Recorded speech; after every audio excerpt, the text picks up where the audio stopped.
Hello, everyone. Welcome back to Beyond the Scoreboard, presented by RDSC, and I'm your host, Michael Lyons. And today we have a lot to talk about in the NBA world. Starting off with Nico Harrison. He has finally been fired. He was fired on November 11th, so on Tuesday he was fired after obviously making the strange and unforeseen Luka Doncic trade last season, and now a very slow start to the season for the Dallas Mavericks. They are now sitting at a record of 3-9, 14th in the Western Conference. And this whole firing, again, you could see it coming from the moment he made the Luka Doncic trade, and this is where it starts. It starts with the ownership group that took over for the Dallas Mavericks, bought it from Mark Cuban a couple seasons ago. These guys are, this family and these people that do not own, or that do own the Dallas Mavericks, they are not basketball. They're not a part of the basketball world. And that's one thing we have to remember throughout this whole Nico Harrison saga, is that they didn't really know much about basketball up until this point, and now obviously their owner, Patrick DuPont, came out with a whole just letter to the fans and the Dallas Mavericks family, just speaking about the Nico Harrison firing and what that is going to mean to the organization going forward. I'll just read the letter real quick. So he started off, "Dear Mavs family, on May 30th, 2024, the Dallas Mavericks won the Western Conference Championship. We came up short in the NBA Finals, but we all agreed our future was bright. As fans of this franchise, you have every right to demand a commitment to success from us. No one associated with the Mavericks organization is happy with the start of what we all believed would be a promising season. You have high expectations for the Mavericks, and I share them with you. When the results don't meet expectations, it's my responsibility to act. I've made the decision to part ways with General Manager Nico Harrison. Though the majority of the 2025-2026 season remains to be played, and I know our players are deeply committed to a winning culture, this decision was critical to moving our franchise forward in a positive direction. I understand the profound impact these difficult last several months have had. Please know that I'm fully committed to the success of the Dallas Mavericks. Thank you for your support, thank you for holding us accountable, and thank you for your passion and for your patience. You deserve transparency and a team that reflects your spirit. Our goal is to return winning basketball to Dallas and win championships. Our family is committed to that mission and to continuing to invest in Dallas and the Mavericks' future. Please join me in continuing to cheer on our players and supporting all those who work to make this organization the best it can be. Go Mavs. Thank you, Patrick." Great. I think it's the proper letter that you have to send after just what Nico Harrison did to your organization. And obviously, Mavs fans will never forget what happened and how they could have Luka Doncic as their star player, who is putting up some absurd numbers to start the year in Los Angeles and was in the playoffs last year with Los Angeles. But again, as people, you just have to move forward, and just at times you have to forget about things. It's not completely, there's not a complete just no bright spots at all on this Dallas Mavericks team. Now, obviously, you're 3-9, but you have Cooper Flag, number 1 overall pick, projected to be a generational player. So you have Cooper Flag. Move in that direction. I fully agree with the firing of Nico Harrison and just moving on from that entire tenure. One thing I do want to say about Nico Harrison is, despite making the Luka Doncic trade, he did make a lot of really solid moves up until that point. He made the Kyrie trade. He made the PJ Washington trade. He made the Daniel Gafford trade. He signed Najee Marshall. He made some really good moves that did lead the Dallas Mavericks to the NBA Finals just 2 seasons ago. But, again, you trade away a franchise player arguably the best player you've ever had in your franchise outside of Dirk Nowitzki. So, yeah. And you continuously told everybody that defense wins championships and that Anthony Davis is the guy to win a championship in Dallas. And, yeah, he gets injured, 5 games into playing for Dallas last year. He played like 2 or 3 games this year before he went down with an injury. And then it came out that Nico Harrison tried to rush Anthony Davis back this year prior to him getting fired after his calf injury, which I think that was the final nail in the coffin to putting Nico Harrison to rest as the Dallas Mavericks GM, because that is just selfish in a point where you already know Anthony Davis is an injury-prone player. You're seeing and getting told by many official doctors and medical staff that Anthony Davis needs time, and you're trying to rush him back, risking tearing his Achilles because it was a calf injury, and we saw Damian Lillard and Tyrese Halliburton both go down with torn Achilles last year in the playoffs. So, again, Nico Harrison just didn't help his case even to end it, and I'm excited to say that I just recently saw, right before I went on air, is that Mark Cuban,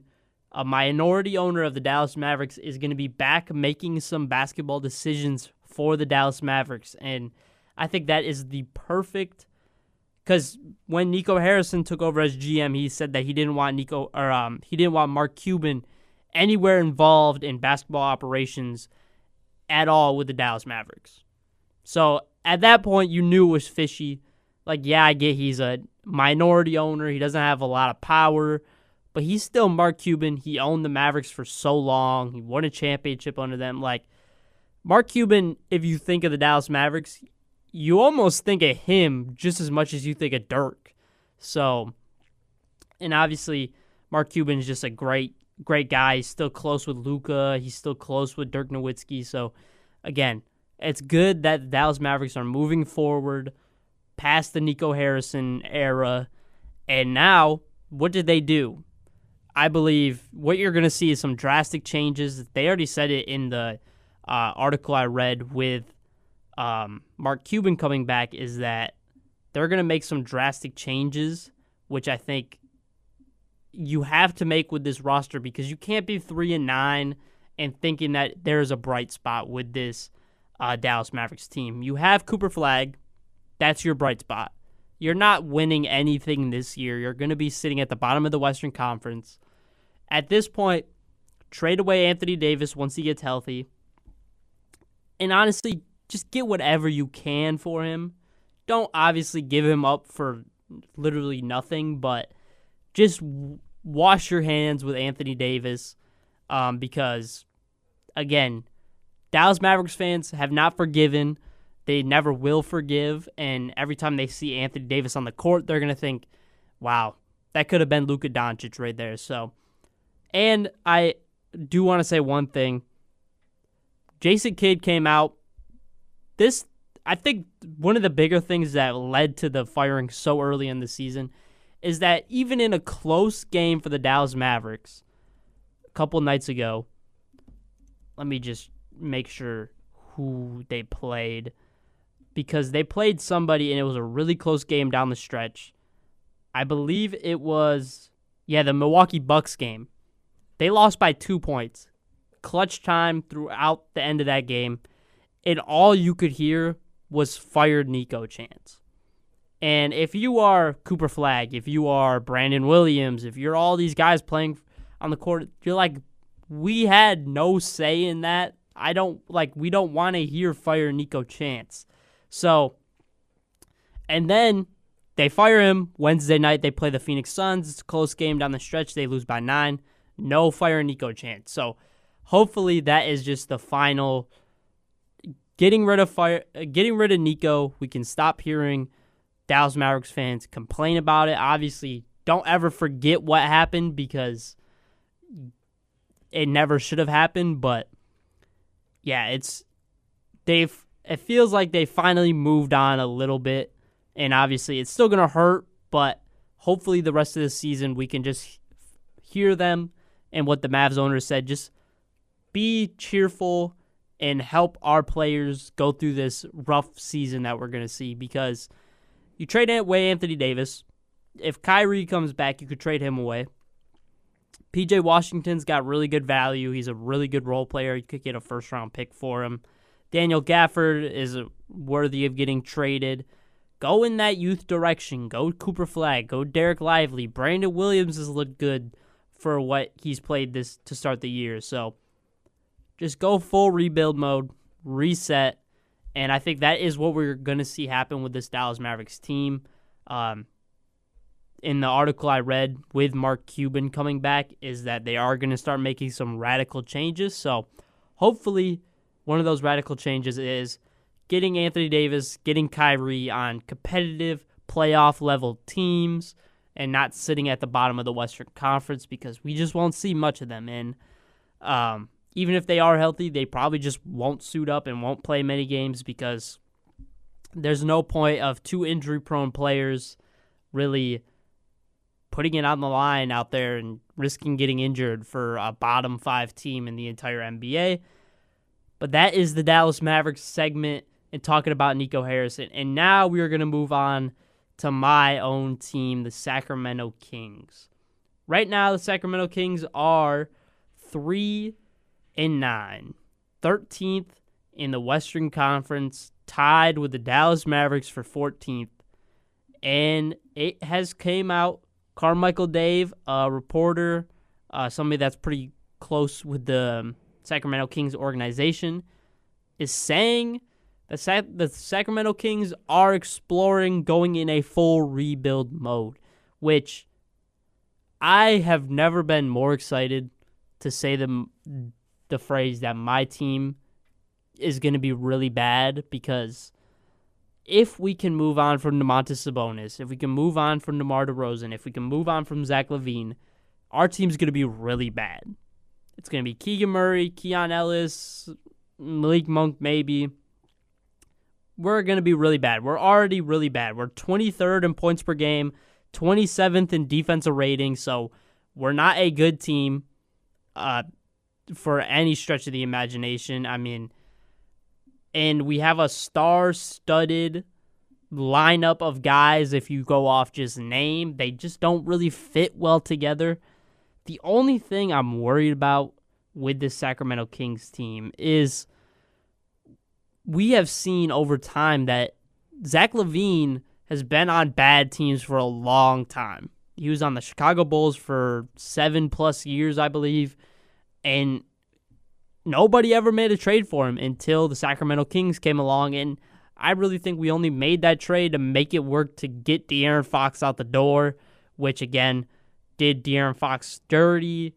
And just the whole thing. The whole thing could be... The Beam Team era was so great in Sacramento. So great. Mike Brown fired 2 years later. De'Aaron Fox traded away 2 years later. So it's been a rough 2 full seasons, and now the start of the 3rd season under the Sacramento Kings after the Beam Team era, which, yeah, we're a small market team, but we were so fun that year. And again, you just have to be patient with the team that we are, and not having the free agent destination. We have to build homegrown talent to allow the Sacramento Kings to be good. That's what came of the Beam Team era. De'Aaron Fox. Domantas Sabonis was traded for Tyrese Halliburton, but Tyrese was a homegrown player. Davion Mitchell was on that team.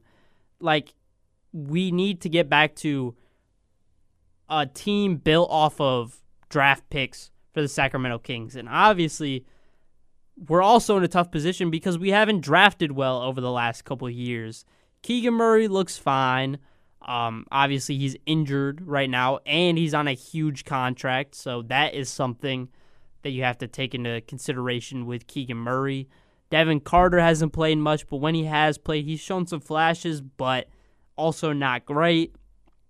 Nick Clifford, it's still early, so I'm not going to say much on him. And then before De'Aaron, there wasn't a lot of draft help. After De'Aaron, there wasn't a lot of draft help. So we're just but obviously we have Scott Perry now and Alvin Gentry as our front office. So it is a new organization. Scott Perry has some good long-standing teams that he built, like the New York Knicks from a couple seasons ago, that turned into this team that we're seeing now, that Eastern Conference Finals last year. So hopefully Scott Perry, Alvin Gentry can draft well. And I just don't really want to see DeMar, DeRozan, Domantas Sabonis, and Zach LaVine on the court together anymore. But the biggest thing with this team is, like, who is really going to trade for these guys? Like, Domantas Sabonis doesn't really fit on many teams. I saw maybe Golden State and we get Jonathan Kuminga, who we were talking like that we wanted to trade for in the offseason. We just didn't want to give up Malik Monk, we wanted to give up Malik Monk. They didn't want Malik Monk. But now Jonathan Kuminga's playing amazing. So, like, do the Warriors even look to move off of him? I think it was Kuminga, Moody, Buddy Hield back in Sacramento, and then 2 first-round picks. Another one was the Clippers. It was like John Collins, Bogdanovich, and some picks. And I forgot what the last one was. And it's just like, these are the hauls we're getting for Domantas Sabonis, who is our best player, one of the best centers in the entire NBA, but he's just not a guy that many teams look at that they can just plug and play with him, because he's not a traditional big man that is a great rim protector. He's a great rebounder, and he's a good post player. He's a good playmaker too, but he's just not a rim protector, and a lot of teams that are going after trying to find a center want a true rim protector, and Domantas Sabonis is just not that. That is just what it is. He's not a rim protector. He's not a great defender all around. Great rebounder, though. I think he fits more at a 4 on a really good team. Zach LaVine obviously is a great scorer, great efficient scorer, can give you 30 points any night. He's going to average 20 on any team. But it's like he has a huge contract. He hasn't bought into the defensive side of the basketball at all. And then DeMar DeRozan is like a one-dimensional scorer at this point in his career, and mid-range has kind of gone away in the NBA. Obviously, you still have some premier mid-range scorers, but again, it's just not what the NBA is anymore. So he doesn't really fit on a lot of teams. It's just a really rough situation right now in Sacramento. We do own all our future first-round picks, which is perfect. So even if we are bad this year, even with these guys, we are going to have our own first-round pick. And let's just see. Right now, I believe we are, 5th in odds to get the first overall pick. Sim the lottery once on tankathon.com. We fall to 7th. And then in mock drafts, they have us going like Michael Brown out of Louisville, Caleb Wilson out of North Carolina. If we could get, now obviously I haven't been paying too much attention to college basketball to start the year. I'll pay attention a little bit more once it gets to conference play. But what I've seen from Caleb Wilson, I've really liked. AJ DeBonsa's obviously a huge name. Darren Peterson's a huge name. Cameron Boozer's a huge name. Not sure about Nate Ament. Obviously, he's ranked 4th in their mock draft right now on Tankathon.com. Koa Pete, heard a lot about him in his first game in college basketball. Can we just get one of those guys, Sacramento, please? One of those 5 or 6 guys, like, just one. That's all I want. I want somebody that because at this point right now, I don't want to watch Sacramento Kings games. We just lost by 33 to the Atlanta Hawks with no Trae Young. Obviously, Zach LaVine didn't play, but we still would have lost if Zach LaVine played. So, like, it's just this team is not fun to watch. Many people thought it was going to be a fun watch because we have Russell Westbrook and we have Zach LaVine and we have DeMar DeRozan and we got Domantas Sabonis. We have all these stars, but it's just like none of them fit well together. Russell Westbrook has almost been our best player this entire season. He signed like 2 or 3 weeks before he signed like right before the season started. He had like no training camp, and he's been our best player. That shows how bad the Sacramento Kings team is. I want to see DeMar DeRozan, Zach LaVine, Domantas Sabonis, Dennis Schroeder. At this point, maybe Keegan Murray, Malik Monk, anybody that has trade value, trade them away. And I think if we go in the direction of a young team, I would love Doug Christie as a basketball coach. I don't believe Doug Christie was set up at all to be a good coach in his first full season. Obviously, he was all right, but he showed some lapses in his first year last year as the interim head coach of the Sacramento Kings. And now his first full season, he's 3-9 to start the year. I'm perfectly fine with keeping Doug Christie as our head coach if we go in the direction of being a rebuilding team, because I believe rebuilding teams having a coach that is a former player in Doug Christie that's gone through the ups and downs of playing for bad teams, and he's a Sacramento legend, that he will teach them how to be a Sacramento Kings player, which I would love if we got a Cam Boozer, a Darren Peterson, and AJ DeBonsa to learn under that.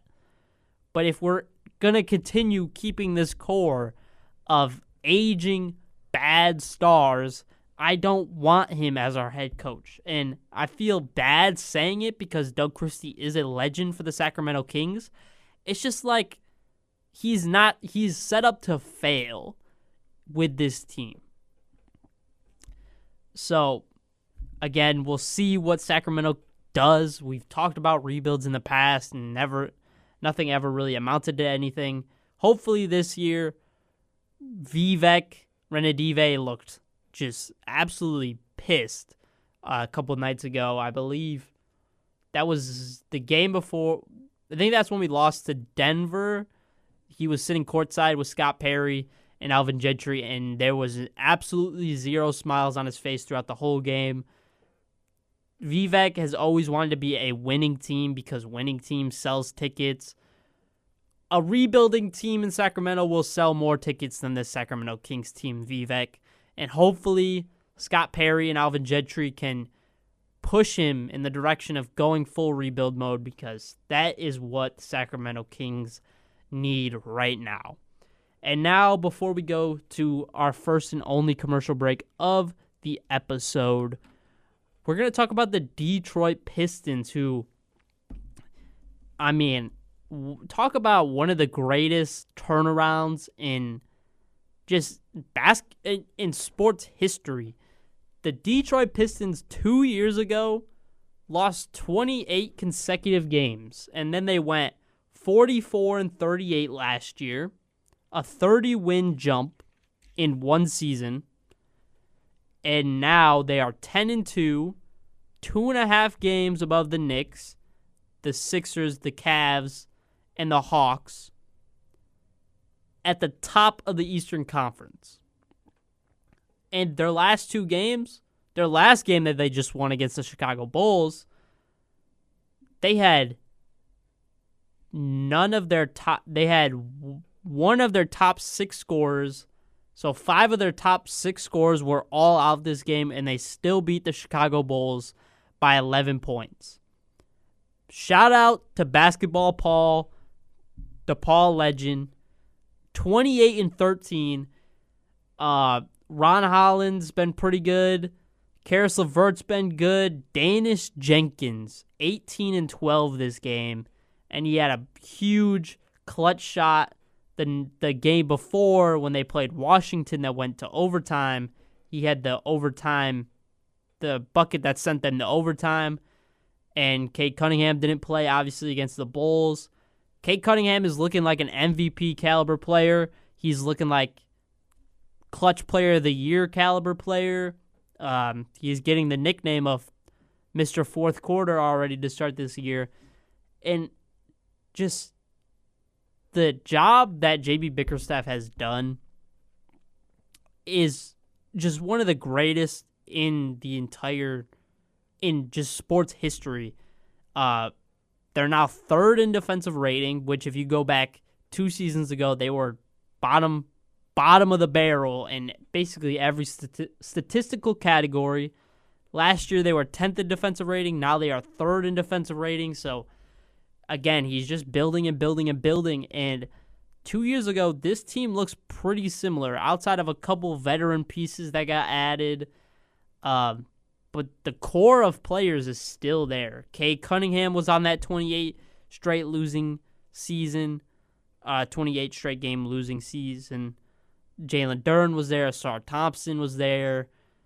Just a lot of the core players for this Detroit Pistons team went through that struggle, and now they're reaping the benefits of struggling, not just jumping to conclusions too quick, believing in JB Bickerstaff to come in and do the right job, and he has done it.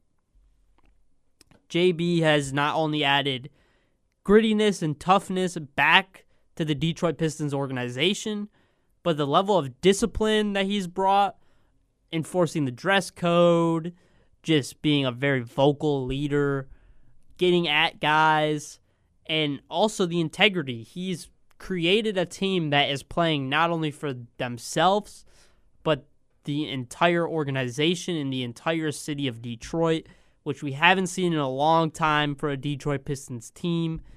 And I've always said it. I said it last year a bunch.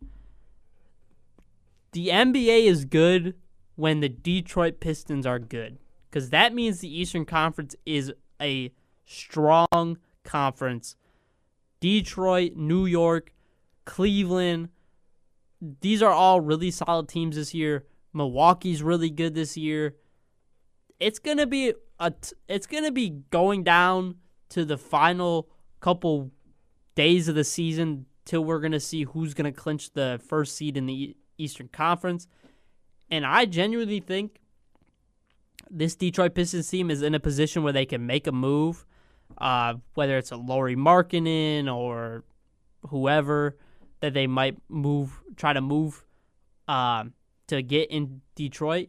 They have a really strong chance of being Eastern Conference Finals team and a team that could maybe contend for a championship, because last week, like I said, if you're in the NBA Finals, you're contending for the NBA Finals. So there's a chance that this Detroit Pistons team could make it all the way to the finals if they catch the New York Knicks and the Cleveland Cavaliers on a good, in a good position. Obviously, there's still a lot of basketball left to play, 70 games left for them. But I really love this Detroit Pistons team, and I believe in 30 years' time, we are going to see JB Bickerstaff get a statue outside the Detroit Pistons arena. We are now going to take a quick commercial break, and we'll be right back for more basketball talk. We are going to be talking about the new All-Star format and my top 10 potential first-time All-Stars for the 2025-2026 NBA season. This has been Beyond the Scoreboard. I'm your host, Michael Lyons, and we'll be right back. Hello, everyone, and welcome back to Beyond the Scoreboard, presented by RDSC, and I'm your host, Michael Lyons. And like I said, before we went to commercial break, we were going to be talking about the brand new All-Star Game format and my thoughts about it. So obviously, if you haven't heard yet, the brand new format for the All-Star Game for the 2026 All-Star Game in February is a round-robin tournament with 2 U.S. teams and 1 world team. It's going to be the same 5 starters and 7 reserves from each conference, but it's going to be broken up into, that would be 24 players. So 8 of them are going to be from the world. So you got anybody from anywhere in the world. And then 16 are going to be from the world, for the U.S., and they're going to split those up. I like the idea of having this split team versus world game. They did this kind of tournament style thing last year, and it wasn't the greatest thing to watch. But the biggest critique I have for it is I don't like the idea of they're going to play 4 quarters, just like a regular basketball game, but they're going to play like 12-minute games. So first quarter is going to be U.S. Team 1 versus the world. Then quarter 2 is going to be U.S. Team 1 versus U.S. Team 2. And then third quarter is going to be U.S. Team 2 versus the world. And then whoever has the best record, the 2 best teams with the best record and the best point differential are going to be playing in the fourth quarter to decide who's the winner. Honestly, it would be better to just play a game to a certain number. Like they did that a couple All-Star games ago where they played to a certain number. I would just much rather see that. You're not going to see much of a point differential thing. You're just going to have a straight-up winner for each game, which I think is kind of a better addition, in my opinion. Play to like 35 or play to 21 and just do 1s and 2s or do something. Play it like kind of like a backyard basketball game. Just, I don't know. I think it could work. I'm just not.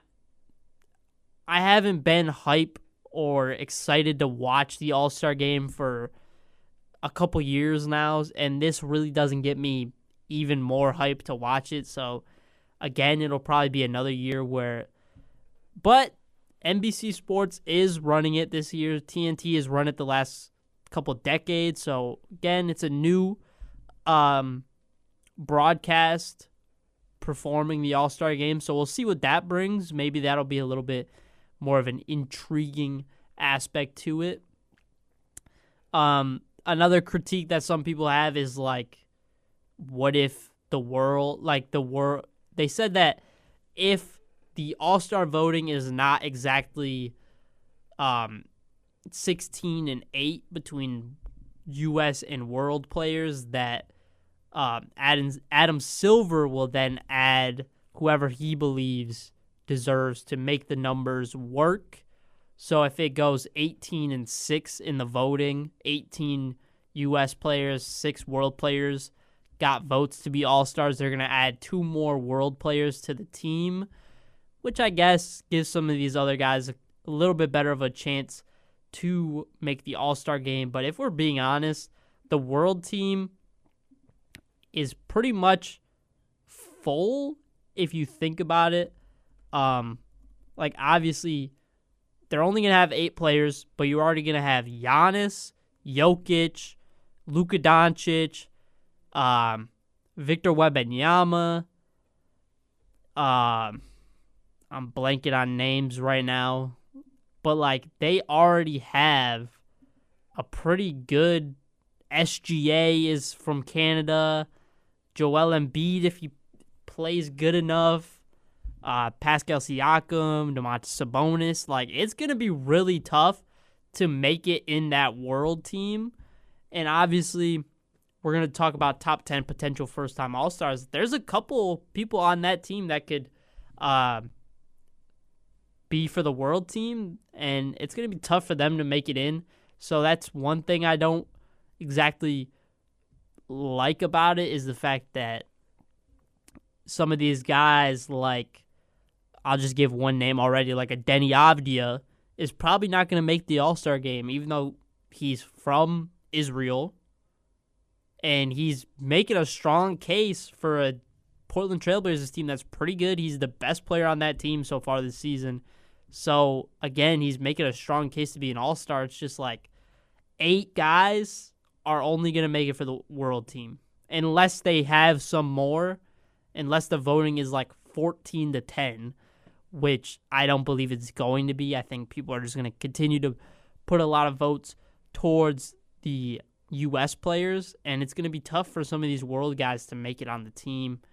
And if it does get to, say the world only gets 6 votes, that's going to go Luka Doncic, Giannis Antetokounmpo, Nikola Jokic, SGA, Victor Wembanyama.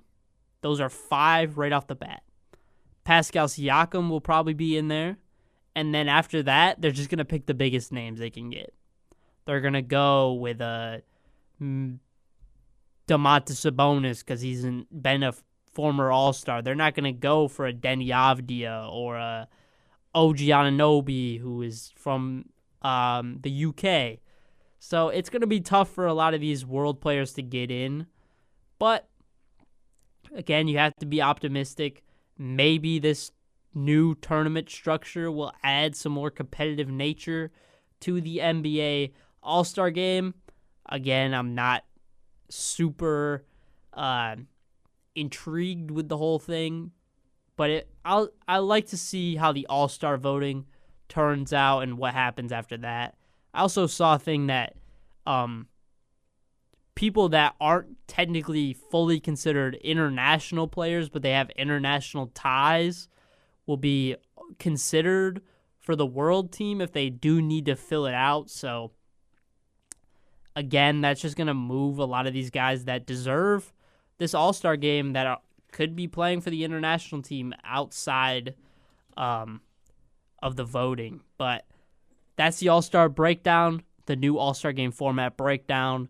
Again, we'll see what happens in a couple months, see who becomes an All-Star, see who is competitive in the All-Star game. But now we are going to move on to my top 10 potential first-time All-Stars for the 2025-2026 season.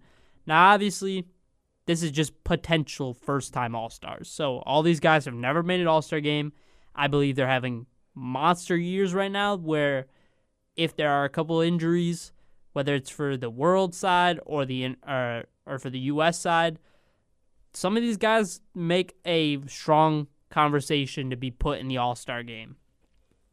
But first, we are going to start off with Jalen Johnson as my honorable mention. I have 2 honorable mentions before we get into the top 10. My first honorable mention is Jalen Johnson, averaging 20.5 points per game, 8.7 rebounds a game, 5.5 assists on 59% from the field, 27% from the three-point line, almost 1.5 steals per game on the Atlanta Hawks that are the 5th seed in the Eastern Conference right now, record of 8-5.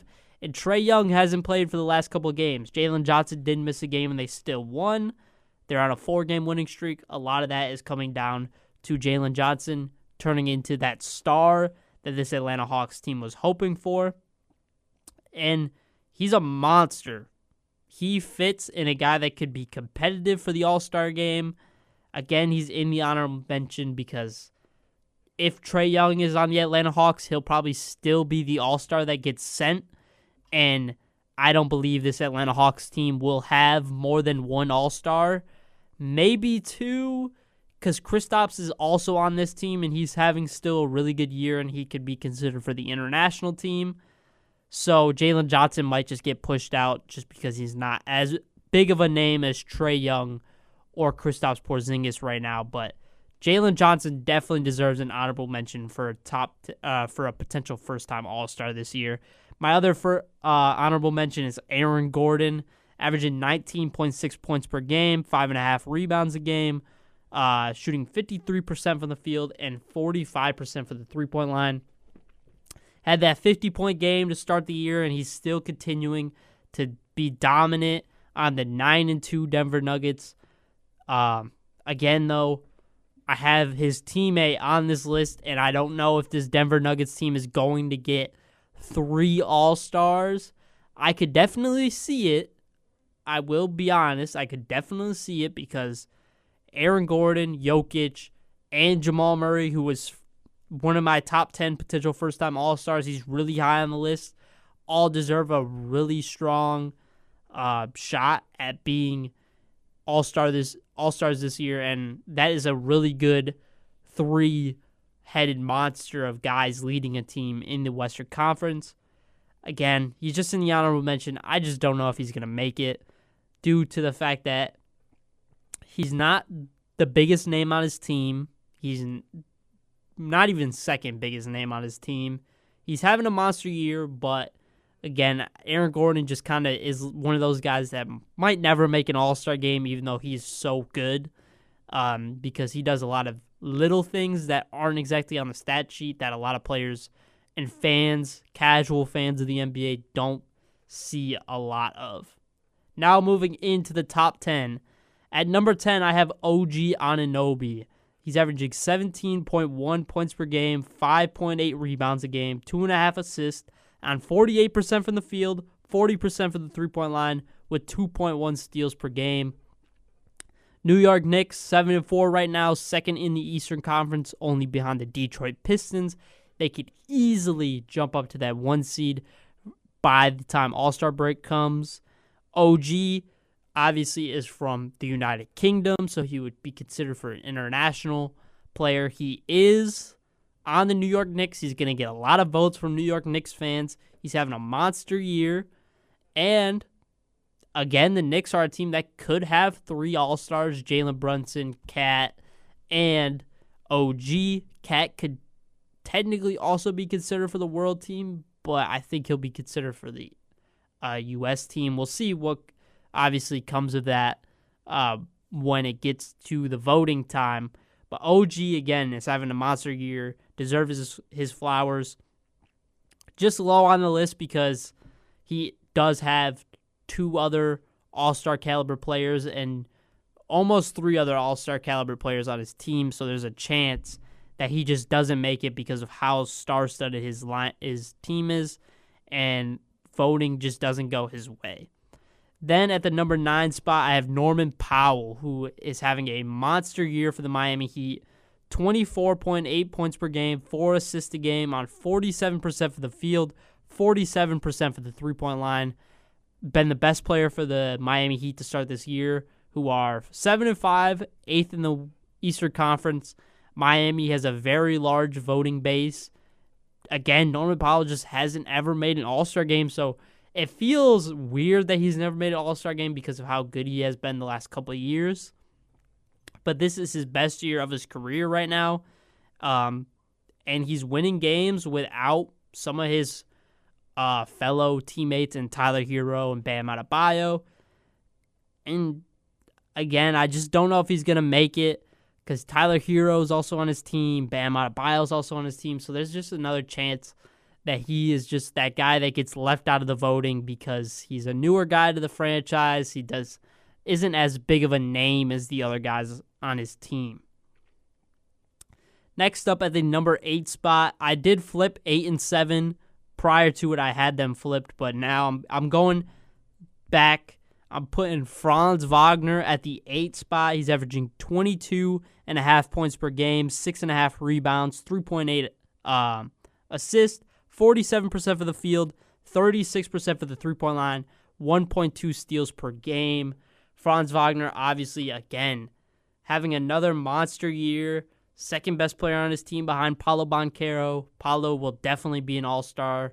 Right now, they are the 10th seed in the Eastern Conference at a 6-6 record. I don't know if that constitutes this Orlando Magic team having more than one all-star.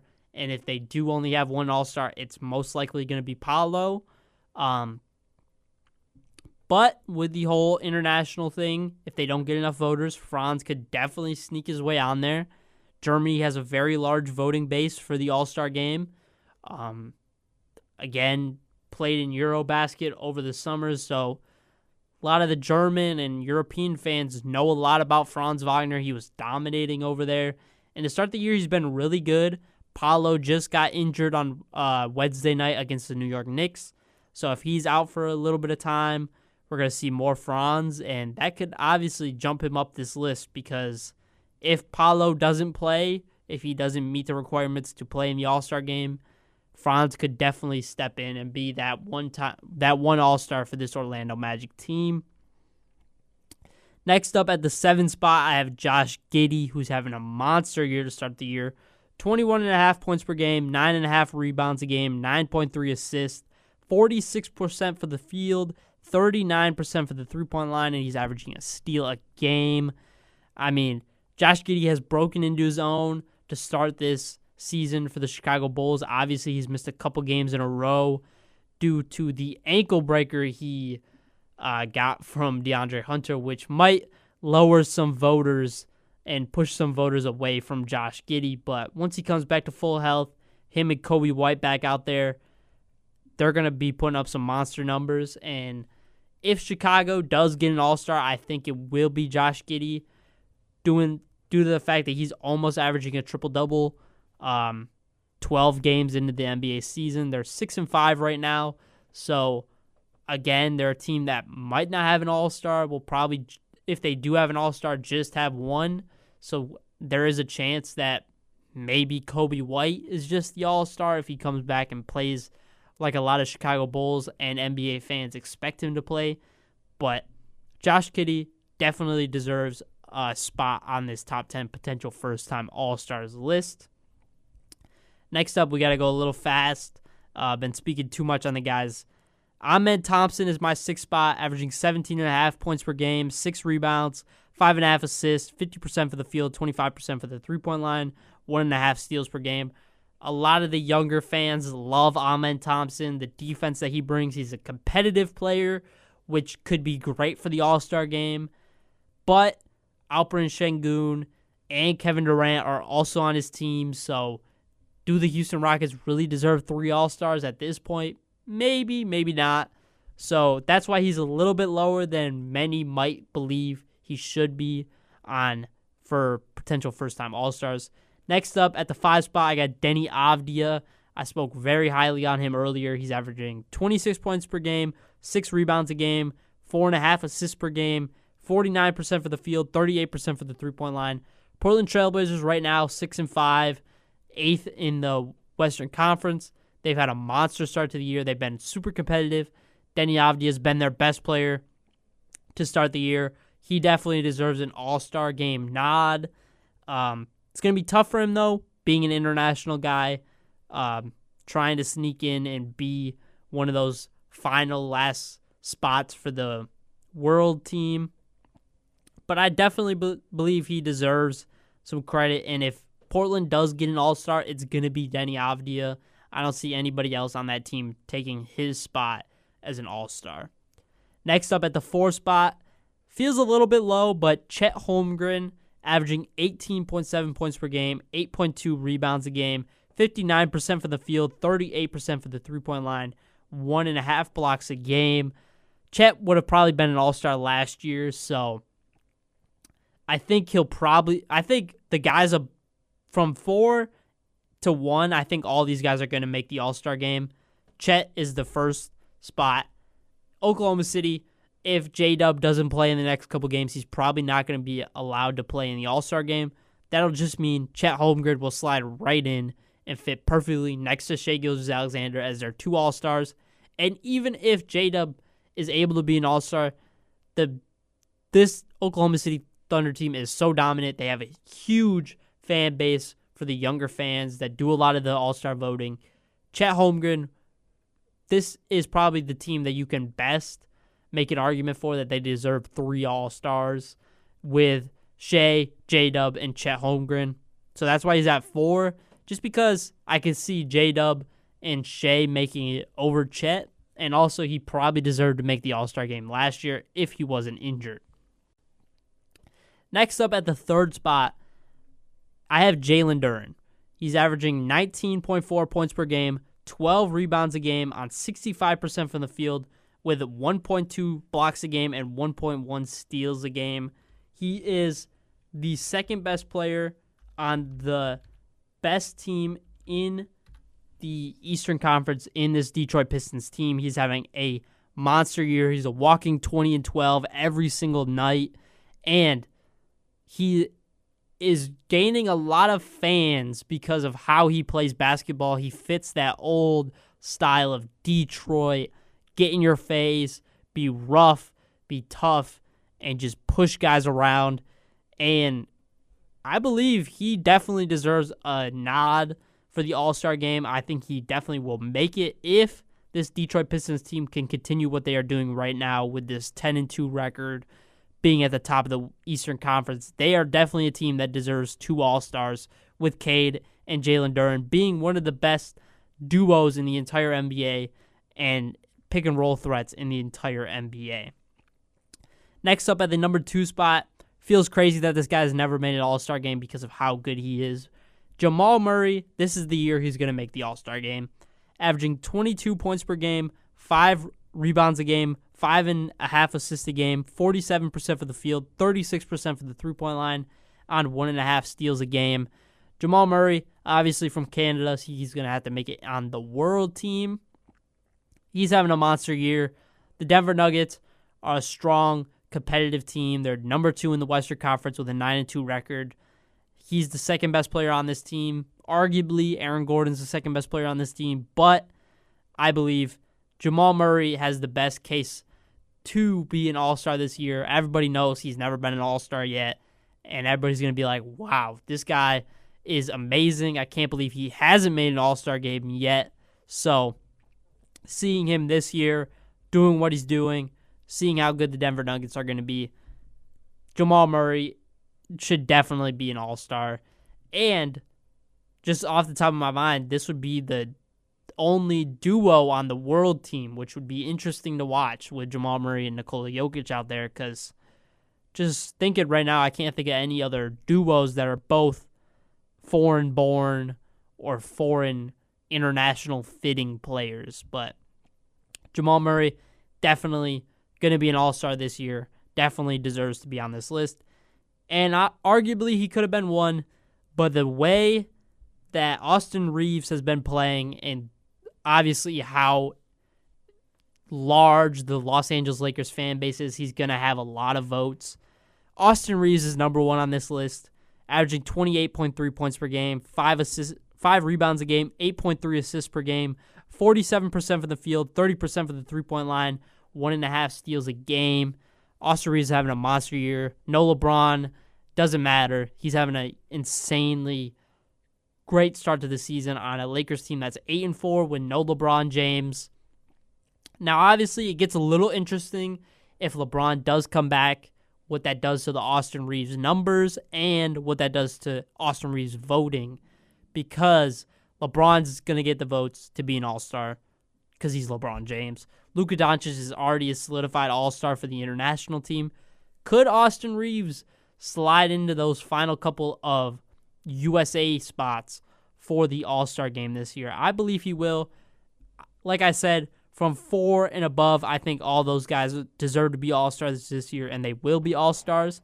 And then after that, it just comes down to a lot of voting and what happens in the coming months prior to the All-Star game. That is all I have for today. I hope you guys enjoyed listening. This has been Beyond the Scoreboard. I'm your host, Michael Lyons, and this has been presented by RDSE.